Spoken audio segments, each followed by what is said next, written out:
नमस्कार। आज की वीडियो में हम बात करने वाले हैं एक और पंच महापुरुष योग के बारे में, जिसका नाम है भद्र महापुरुष योग। इससे पहले हमने रोचक महापुरुष योग को सीखा। हमने जाना कैसे कुंडली में देख सकते हैं पंच महापुरुष योग बनते हैं। आज के वीडियो में हम सीखेंगे भद्र महापुरुष योग के बारे में। देखिए, पांचों के पांचों पंच महापुरुष योग बनने के लिए नियम सेम है। जैसे हमने रोचक महापुरुष योग के नियम देखे थे, उसी तरह से भद्र महापुरुष योग के नियम भी है। चार्ट पे देख लेते हैं। मैंने आज 2 चार्ट यहाँ पे बनाए हैं और कंडीशंस वही है पहले वाली। मैं फिर से लिख देता हूँ। भद्र महापुरुष योग के लिए बुध ग्रह कुंडली में केंद्र या त्रिकोण के घरों में बैठा होना चाहिए, पहली कंडीशन है। मतलब लगन कुंडली में बुध पहले, चौथे, पाँचवें, सातवें, नौवें या 10वें घर में होना चाहिए। दूसरी कंडीशन है बुध अपनी राशि का होना चाहिए या उच्च का होना चाहिए। बुध अपनी ही राशि में उच्च का होता है तो हम कह सकते हैं बुध 3 और 6 नंबर राशि में होना चाहिए। मैं चार्ट के ऊपर एक बार डिस्कस करके आपको बता देता हूँ।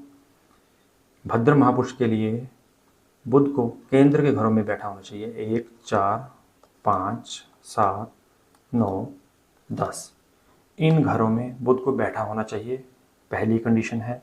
दूसरी कंडीशन, बुध अपनी राशि में होना चाहिए। मतलब बुध 3 नंबर राशि में होना चाहिए या 6 नंबर राशि में होना चाहिए।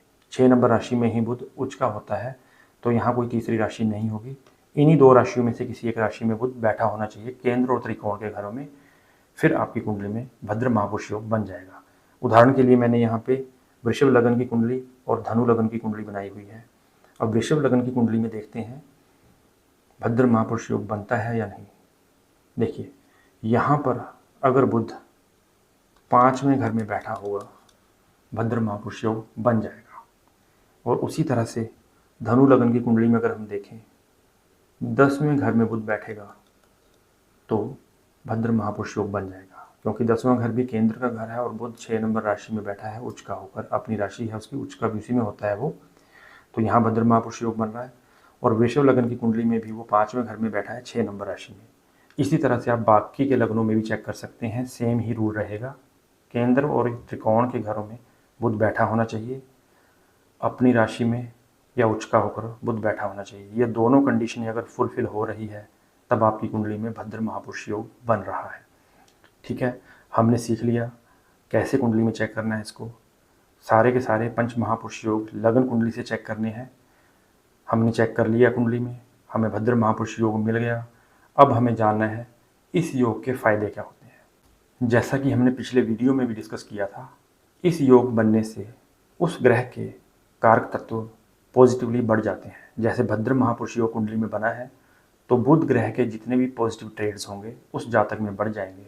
भद्र महापुरुष वाला जातक बुद्धिमान होगा, तेज दिमाग होगा, लॉजिकल होगा, समाज में उसका नाम होगा, मैथमेटिक्स में, अकाउंटिंग में, हिसाब किताब में बहुत तेज होगा, उसकी लेखन क्षमता बहुत अच्छी होगी, लिखने में, पढ़ने में बड़ा तेज होगा, एजुकेशन शिक्षा में वो बहुत बड़ा नाम करेगा, पढ़ने में या पढ़ाने में बहुत अच्छा हो सकता है। ऐसे लोग बोलने वाले काम भी बहुत अच्छे से कर सकते हैं। ये कॉमेडियन हो सकते हैं, ये न्यूज़ एंकर हो सकते हैं, मतलब टीवी पे बोलने वाले होते हैं जैसे, उस तरह के काम ये कर सकते हैं। लेखन क्षमता इनकी अलग लेवल की होती है। ये लेखक हो सकते हैं, राइटर हो सकते हैं, कवि हो सकते हैं। बुद्धिमानी के ये काम करेंगे, इनका तेज दिमाग होगा, इनकी याददाश्त बहुत तेज होगी, क्योंकि बुध के सारे ट्रेड अब इनमें ज़्यादा हो गए हैं। तो बुध बुद्धि का कारक है, दिमाग का कारक है, आपकी मेमोरी का कारक है, याददाश्त का कारक है। तो बुध के जितने भी पॉजिटिव गुण हैं ऐसे जातक में बढ़ जाते हैं। ऐसे जातक समाज में प्रसिद्ध होते हैं और कुछ ना कुछ बड़ा जरूर करते हैं। तो आज के वीडियो में हमने सीखा कुंडली में भद्र महापुरुष योग को कैसे चेक करना है, कैसे ये बनता है, और अगर ये बन गया है तो इसके क्या बेनिफिट है, क्या पॉजिटिव ट्रेड्स हैं, ये आज की वीडियो में हमने सीखा। हमने कोशिश करी है आसान शब्दों में आपको भद्र महापुरुष योग समझाने के बारे में। हम आशा करते हैं आपको योग समझ आया होगा। अगर आपको हमारा वीडियो अच्छा लगा है तो आप हमें अप्रिशिएट करिए। हम मिलेंगे किसी ऐसे ही और वीडियो में। तब तक के लिए राधे राधे।